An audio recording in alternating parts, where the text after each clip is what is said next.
എടാ ടിൻഡു, നീ ഓടിച്ചെന്ന് കോഴിമുട്ട മേടിച്ചോണ്ട് വാ. ഹാവൂ, കൊറേ ദിവസമായി ഓംലെറ്റും പുൽസയും കഴിച്ചിട്ട്. അമ്മക്ക് ഇപ്പോഴെങ്കിലും നല്ല ബുദ്ധി തോന്നിയല്ലോ. നല്ല അമ്മ. അയ്യടാ, നിനക്ക് വെട്ടി വിഴുങ്ങാൻ വേണ്ടിയല്ല കോഴിമുട്ട മേടിച്ചോണ്ട് വരാൻ പറഞ്ഞത്, വിരിയിക്കാനാ. വിരിയിക്കാനോ? മുട്ട എന്താ പൂവാ? എടാ മന്ദബുദ്ധി, അട വെക്കാനാണെന്ന്. ഓഹോ, കോഴിമുട്ട കൊണ്ട് അടയുണ്ടാക്കാനാണല്ലേ? എങ്കിലത് ആദ്യമേ പറയണ്ട അമ്മേ. മുട്ടയട അടിപൊളിയായിരിക്കും. എരിവാണോ മധുരമാണോ അതിലുണ്ടാവുക? മുട്ട പപ്സ് പോലെ ഇരിക്കുമോ?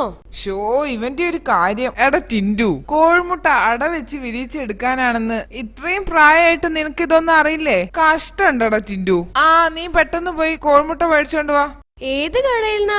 കടയിൽ നിന്നല്ല, ദേ ആ റോസമ്മയുടെ വീട്ടിൽ നിന്നാ. അവിടെ നല്ല നാടൻ കോഴിയുടെ മുട്ട കിട്ടും. മുട്ട മാത്രമല്ല, നല്ല നാടൻ കോഴിയും കിട്ടും. എത്ര ദിവസമായി ഒരു കുഞ്ഞിക്കാല് കാണാൻ ഞാൻ കൊതിക്കുന്നു. കുഞ്ഞിക്കാലോ?